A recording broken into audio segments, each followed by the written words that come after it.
Hello, hello. Is this thing on? Hi guys, my name is Jess and welcome back to my YouTube channel. In today's video, we're going to be discussing the lore.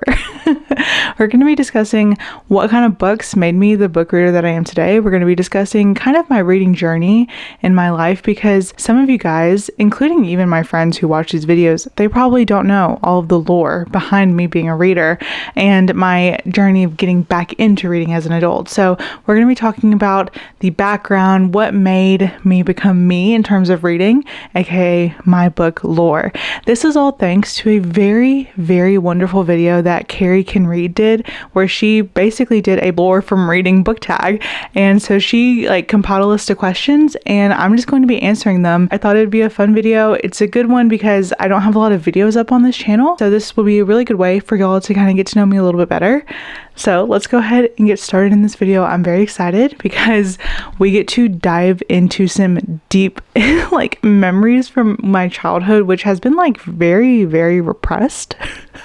I don't remember a lot from when I was a kid. So these memories, I had to Google different nostalgic 2000s book series to even get some kind of thoughts working in my brain because I couldn't remember anything. So without further ado, we're going to go ahead and get started with this book tag. The first question is, what is the first book that you remember reading?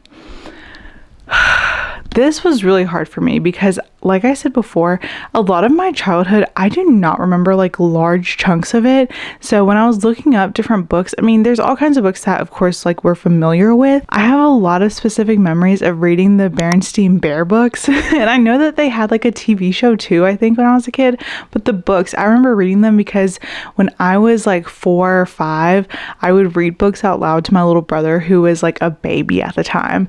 And we would get the Berenstain Bear books because you could find them at yard sales for really cheap, and you could find them also at thrift stores for literally a quarter. So we bought a lot of those books because they were cheap, and my parents did not want to spend a lot of money on books or really just all kinds of stuff. Mostly everything that we got was never from Walmart or the actual store. We got them secondhand. I always found Berenstain Bear books. They were so easy to get everywhere you went. And I don't remember a specific one. I do know that a lot of these books were for children learning how to share, learning how to make friends, dealing with bullying. So the first books that I remember reading would be the Berenstain Bear books. The second question is, what character did you identify the most with when you were in elementary school? So I really had to dive in and think about the books that I read at this time. So I was reading above my grade level. I was reading a lot of middle school books when I was in elementary school. And one of my favorite series that I would always beg my mom for money for the Scholastic Book Fair was for the Dear Dumb Diary books. I was obsessed with our main girl Jamie in these books. I can't even tell you the plot exactly, but it is a girl who is in middle school. So I was it was aspirational reading. I was thinking this is going to be so me when I'm in middle school. It wasn't me. I wasn't even close to as funny as entertaining as what this girl Jamie was, but it basically followed her in middle school, and she would go on tangents, I guess. She would be have a crush on a guy, she'd have best friend drama, and it would just be her writing to herself in her diary. And so, it's kind of the unreliable narrator of a little girl, you're reading it from her POV. So of course everything is very dramatic, and there's a lot of hyperboles in there for sure. She just had a rough time, but it would be issues within her family or her friends or a boy that she liked, or awkward and embarrassing encounters. That was her biggest thing, is that she was so awkward. And sometimes secondhand embarrassment just reading it, I'd be girl, even I know that is not how this should work. But I really, really enjoyed reading that. I felt I related to her just in the fact that she was kind of quirky and weird. And I know that that's a thing that people say, oh, she's so quirky and crazy and cool. But I really did feel weird. I kind of had a harder time making friends when I was in elementary school. I talked a lot and I just didn't really know how to relate to people. I'm really happy that I can report that I do have friends now and I'm not quite as weird. So I would say Jamie from my Dear Dumb Diary, just because I resonate with a lot of the feelings that she had in terms of being so overdramatic and delusional. Okay, so the next question is, what was your elementary school comfort read?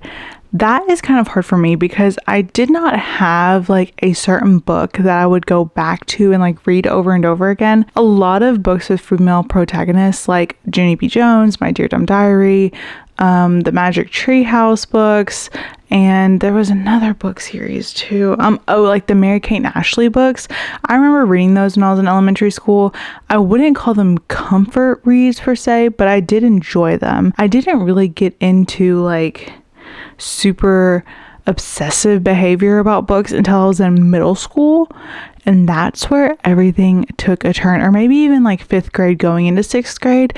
That was when I discovered Twilight. That's when I discovered Twilight and the Hunger Games and Series of Unfortunate Events. Oh my god, Series of Unfortunate Events. The Click series.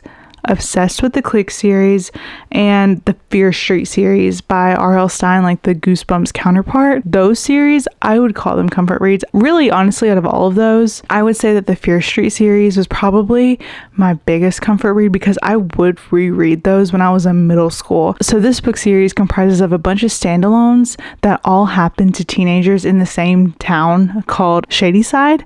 And this is a like paranormal horror YA book. I was obsessed with these books. I was down bad obsessed with these books. I read every single one that the library had. I bought one not that long ago at Goodwill just so I could have like a nostalgia read. I haven't read it yet, but it's up on my list. Like I think that maybe today, maybe sometime this week, I'll read one because I've been needing that, I think. And honestly, there were some of them that were like really, really spooky, kooky, and crazy. The next question is, what or where was your safe space when you were a kid? When I was a kid, I moved a lot. We moved all around. My dad, he worked for a construction company that would go like over the road.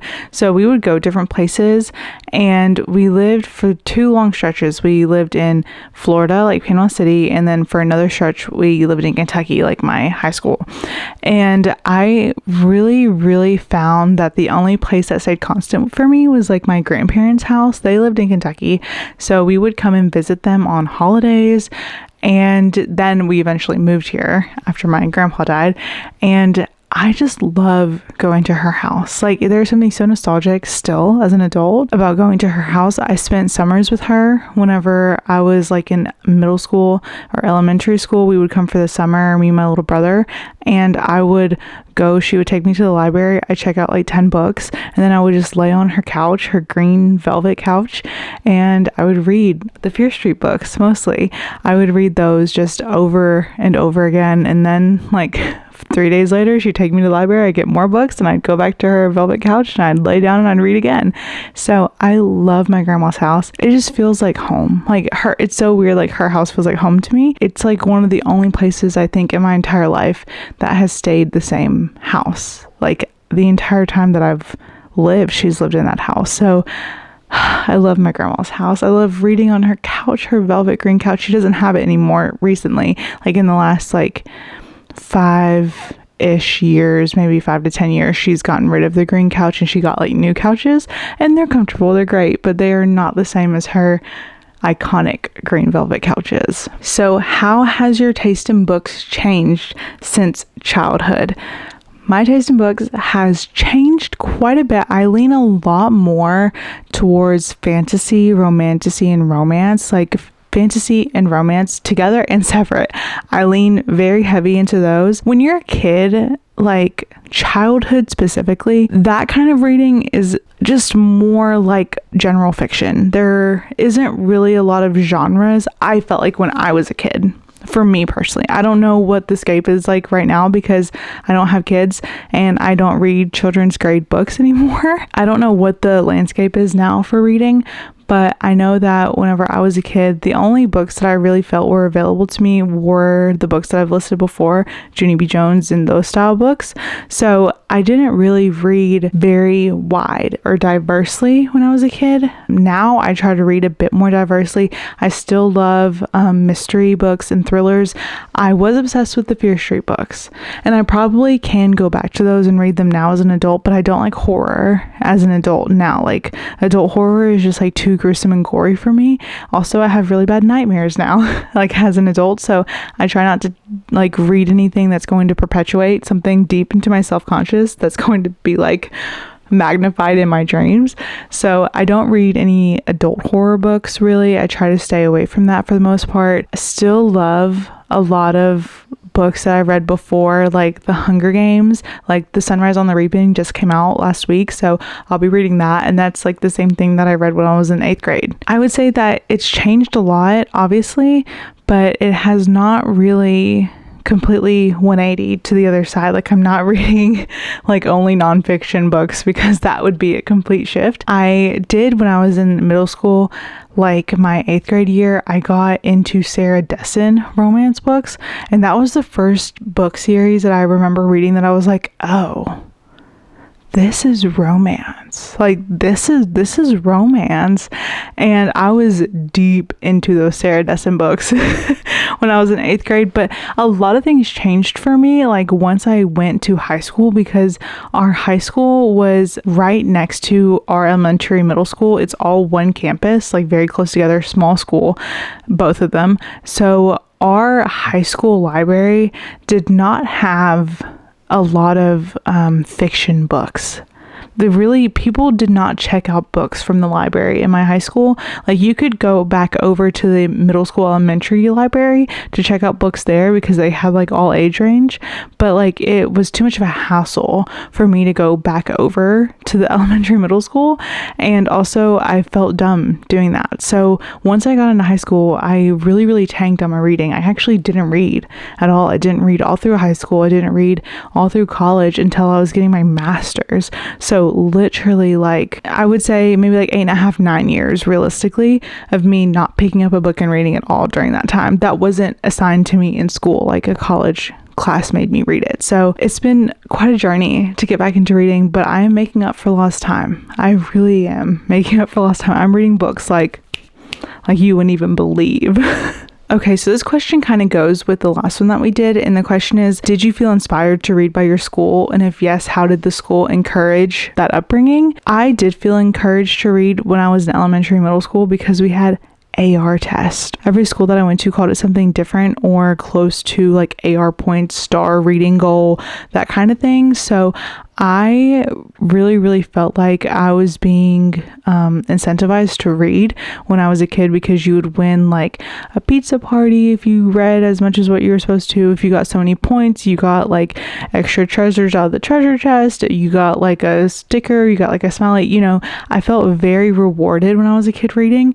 And then, like I said, once I went into high school, there was no mandatory reading, no AR points, no anything like that. So I really lost that like reward that I really was seeking when I was a kid. And I was like so afraid to get in trouble, wanted to be a teacher's pet, wanted to go above and beyond. So for me to be able to surpass a reading goal or to get way more AR points, that would signify me doing something like really good.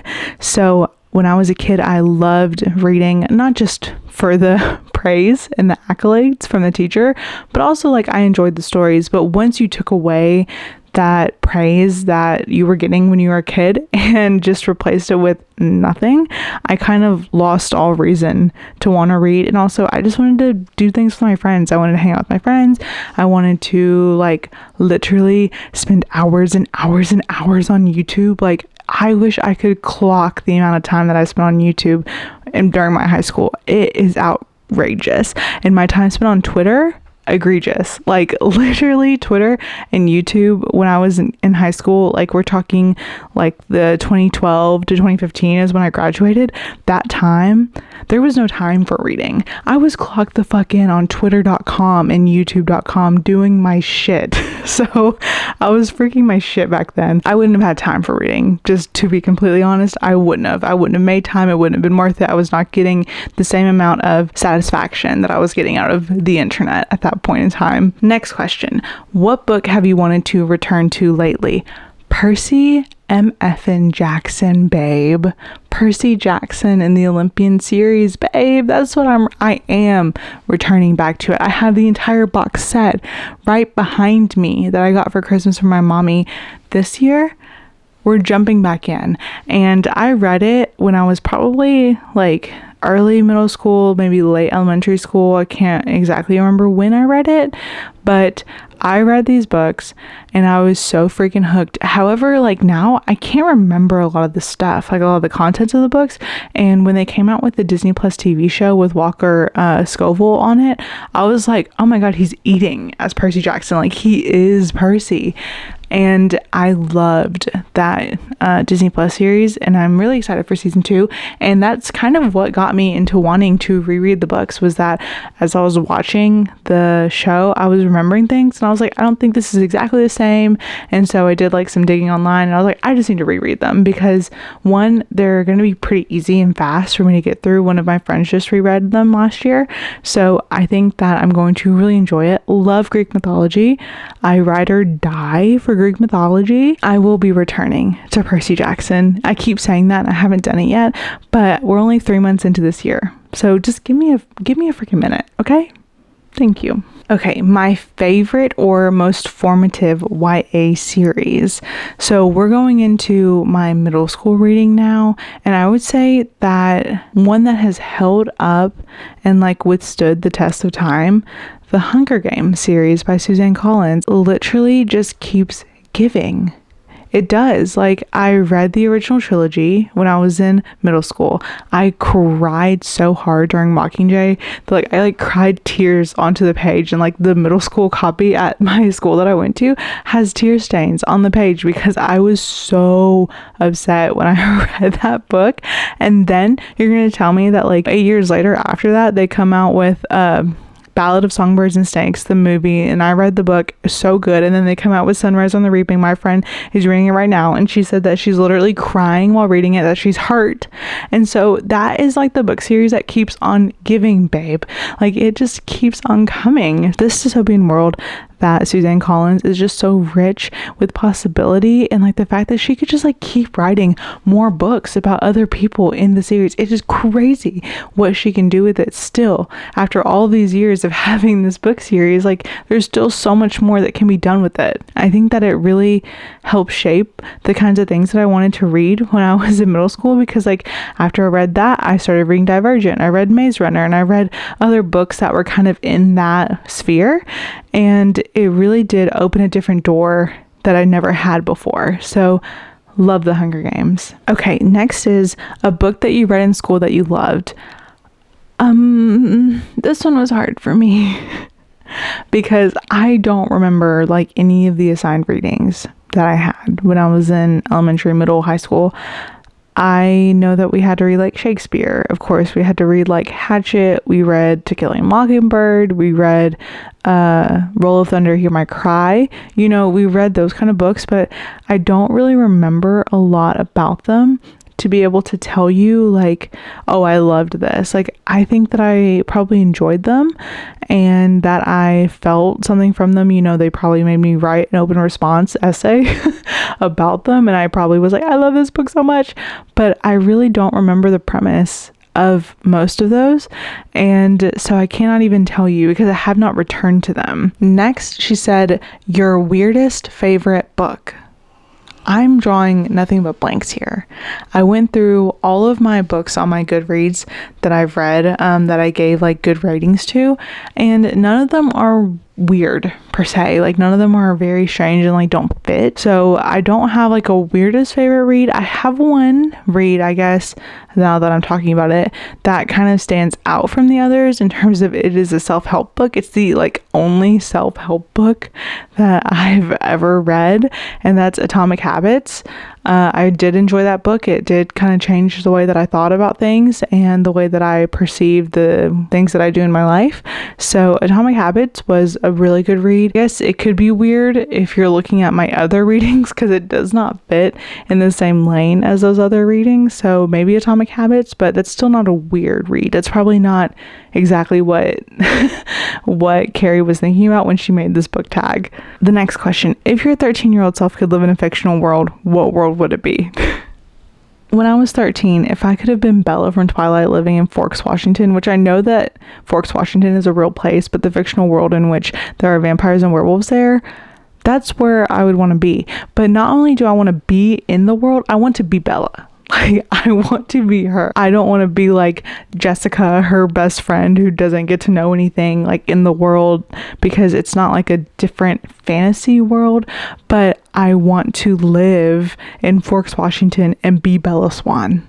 I want to insert myself, like YN myself into the Wattpad of Twilight and become Bella Swan, because yeah, I want a hot werewolf and a hot vampire fighting over me. I want the two most powerful beings in the land who are just absolutely gorgeous and ripped fighting for me. Yeah. My 13-year-old self would have been shitting her pants to be Bella from Twilight. I was obsessed with Twilight when I was in middle school, and I know that everyone says they're obsessed, but like, I don't know if you guys remember, but whenever Twilight the movie came out, at Walmart they had like this huge section of like Twilight stuff. It was like shirts and posters and keychains and like dog tags and bracelets and stamps and like all kinds of stuff. It was a huge section. Well, to me, when I was a kid and it came out in like 2008, it was huge to me. And I literally, my mom, this is so embarrassing, I had a school field trip, and the field trip was going to be expensive. It was like an overnight trip. It was like probably $300 or $400 that your parents had to pay to send you on this like overnight weekend field trip. And my mom told me that I could either go on the field trip that I really wanted to go on, or she would give me half the money for me to be able to go and buy the stuff from the Walmart Twilight section. You bet your ass I took half the money and went and bought every single thing I could from the Walmart Twilight section. I said, one of everything, please. And I got everything. And I used to have it. I used to own it. Like, up into college, I owned it when I was living at my parents' house still. But sometime in the time that me and Dylan have been together and living together, I must have thrown them away. If you're the lion, I'm the lamb, dog tags. Like I was in fucking war. God, 13-year-old me would have loved to have been Bella from Twilight. And lastly, is there any newly released book that you wish you had when you were younger? I really loved the books that I read. Wouldn't change a single one of them that I read when I was in elementary, middle school. I don't know if these books were out yet. They probably weren't yet, but Kingdom of the Wicked by Carrie Maniscalco, that book would have shifted my brain chemistry. It would have altered it in ways that science could never understand. That book is about like a witch and vampires and like demons and princes of hell. Like, I would have ate that up after reading Twilight, and I ate it up as an adult. As a 27-year-old, I ate it up all the way, and I'm still going through the series right now. So, and it's a YA series, so I definitely could have read it back when I was in middle school, but I think I would have died if I had Kingdom of the Wicked and that whole series. I think it would have shifted my brain. I'm serious, in ways that could never be even examined. That's my book tag. Honestly, that was a straight yap. I love you guys. Thank you for joining me today. I hope that you have a great day. Thanks for listening to my lore. Maybe I'm gonna go pick up a nostalgic read. Honestly, that sounds really good. My birthday is in 2 days, so maybe I'll reflect on my childhood and my youth by reading one of the books in the Fear Street series. That sounds like a really good idea. Thanks, guys. I love you. Make sure you like and subscribe. Comment down below and let me know what you read when you were a kid. And I'll see you guys in the next one. Bye!